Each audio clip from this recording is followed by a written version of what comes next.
Hey everybody, we are back with our second comic book video for Batman Rebirth. It's basically just a one-shot, and it gives you a little glimpse into what Batman's going to be like going forward, and what to expect. And it's an interesting little story. It's pretty short, and I really enjoyed it. Yeah. I don't know what you thought, but I really enjoyed it. In terms of storylines, you're introduced to Duke Thomas on the very first page with Alfred. Yep.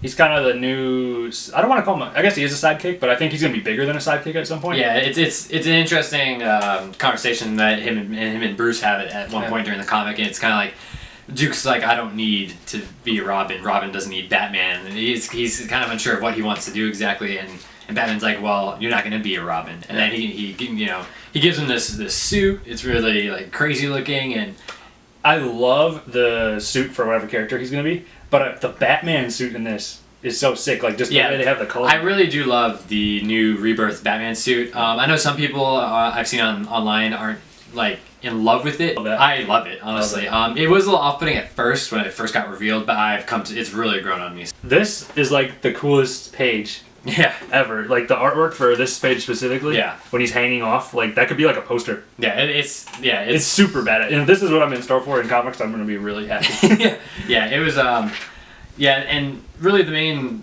conflict, I guess you could say, of this short one shot is Calendar Man is pretty much speeding up the seasons and the seasonal cycle. And so it starts out on a Monday, and the first day of the week is, what day is it? It's spring. Spring. And then the next day it's summer, and it's like 135 degrees out. And then it's fall, and then it's winter. It's super cold. So it's every day of the week. Yeah, it's insane, and it's a really Calendar Man's never been portrayed in this way before, so it was really kind of jarring at first. But I liked the whole seasonal piece that they added in, which obviously caused problems for Batman. The biggest part of that, outside of the extreme conditions that they're dealing with, Calendar Man is basically regenerating every 4 days. Exactly. And he's getting a little bit stronger each day. Mm-hmm. So I think that's going to lead into some kind of a big task for Bruce and Duke at some point. Yeah. I like that as well. Yeah, it's really cool. At the end of the story, Duke's like how if he's getting stronger every single day and pretty much growing back and like shedding his skin, how can we beat him? And he's like, we need to get stronger too.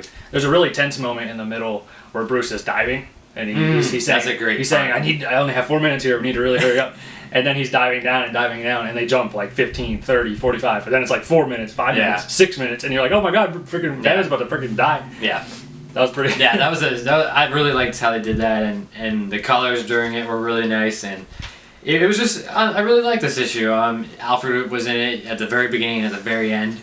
And Duke Thomas, I liked how they introduced him. I'm really curious about him going forward, and I thought that the Calendar Man aspect was well done as well. Yeah, they said Calendar Man every 4 days rejuvenates, and he literally like comes out of his skin. He's like crawling his way out, and he gets a little bit stronger and a little bit different. He changes his DNA a little bit every time, and basically Duke says, "We're how are we going to do this? We have to change." With him, he's getting stronger, and Bruce is like, "Oh, we just have to get better every time." Yeah, exactly. And Duke's like, "Oh God, what are we gonna do?" Yeah.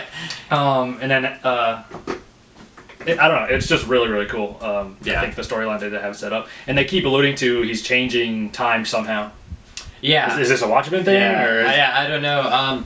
I'm definitely curious. Obviously, as I said earlier, Snyder and King shared the writing on this issue, and now the next issue is Batman #1, and that's going to be strictly King going forward. So I'll be curious to see how the writing changes at all from this one to the next one, and I'm excited to see what King has to offer when it's just him.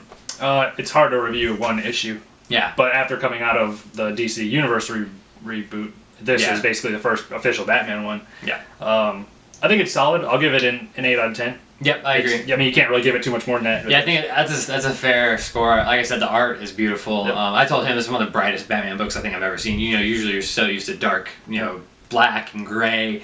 But this one, there's a lot of like bright yellows and blues and stuff like that, which I really enjoyed. It was a nice change of pace. But yeah, I'd say 8 out of 10. Like I said, it is a one-shot, so you can't do too much with the story. Yep. But like I said, for what it was, I did really like it. Yeah, stay tuned for all of our DC Rebirth number ones for all the different characters. Yeah. I believe we're going to get, I don't know if we're going to get every single character, but we're going to get the majority of them in the coming days and weeks. So stay tuned, and we'll have more videos, discussions, and reviews for all those characters. Thanks for watching.